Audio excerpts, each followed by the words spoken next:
Hey guys, I'm Tom the Tech Chap, and this is the new Huawei Mate 20 Lite. It's the first in the new Mate series for 2018. We've got the new Mate 20 Pro, the all-singing, all-dancing flagship from Huawei being announced on October 16th. But until then, we've got its slightly smaller and more affordable little brother, the Mate 20 Lite. So I want to do an unboxing for you, show you around the phone, tell you what's new, and why you may actually want to consider buying this. And I guess the biggest reason is the price. It's £379 here in the UK, so it is a mid-tier, mid-range phone, a lot more affordable than some of the flagships that can cost 2 or 2.5 times more than this. I did have a quick play with this when they actually announced it at IFA, which was, what day is it now? Last week. It all blends in at IFA. So, but this is actually the first time I've unboxed this and had a properly good play with it. So let's take it out of the plastic. And there we have it. That's actually really nice. So this is the Mate 20 Lite.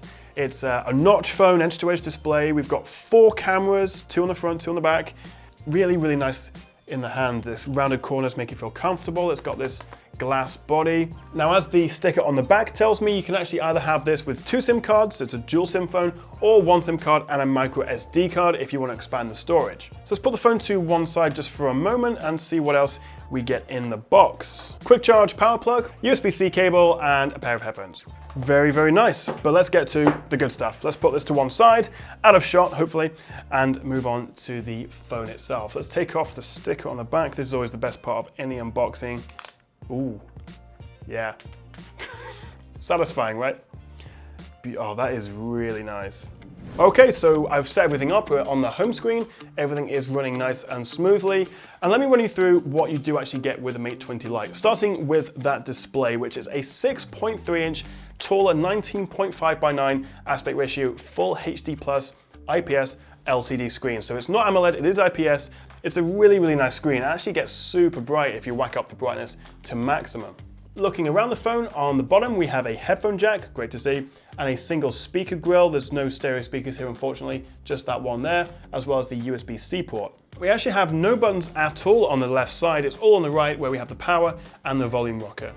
On the back, we've got a vertical layout for the 2 cameras, and below that we have a fingerprint reader, which is really fast. Or if you prefer, you can actually use the face unlock feature using the front cameras to, well, unlock your phone.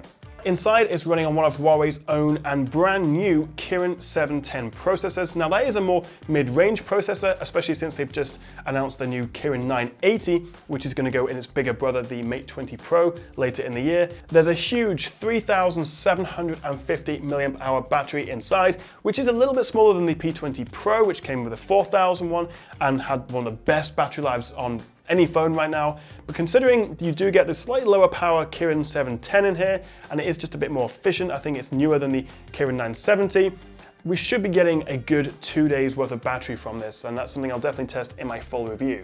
And as for the cameras, we get 2 on the front and 2 on the back. But what's really interesting is Huawei say these are AI enhanced cameras.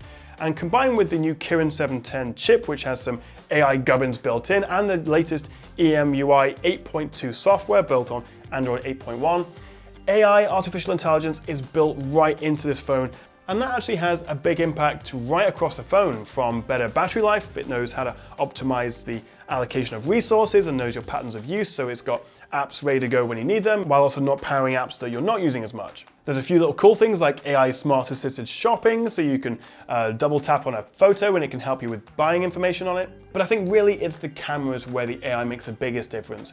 And that largely comes down to processing, but also things like scene detection. It knows if you're looking at a landscape or a dog or a tree or someone's face for portrait mode, and it'll then automatically adjust the settings so you get the best photo possible. Specs-wise, on the back we have a 20 megapixel main RGB lens and a 2 megapixel secondary lens for depth information, so you get more accurate portrait modes and bokeh effects. On the front, it's a similar setup, although we have a slightly higher 24 megapixel RGB lens and again the same 2 megapixel secondary depth lens. One thing I really do like is the HDR Pro mode, which is in selfies, and that basically gives you, well, as it says on the tin, a high dynamic range selfie, so you get much better dynamic range. So even when you're taking a selfie, even if it's just you and the camera, with that HDR Pro mode at the top, or actually you can also choose whether you want to mirror on or off the photo, it is a really, really nice selfie. And if you're a fan of emojis, I mean, who isn't? Huawei have introduced this new 3D Q-emoji feature, which scans your face and then gives you a live Q-emoji. Cute. I think my favorite feature though of the camera is the aperture mode, which is using that second lens for depth information and means you can take a photo and it blurs out the background, gives you a really nice bokeh effect. Video is limited to full HD. Unfortunately, there's no 4K option on here, which is a little bit of a shame, but I guess it's not the end of the world. Most people do actually shoot with full HD and you do get really nice stabilization with that.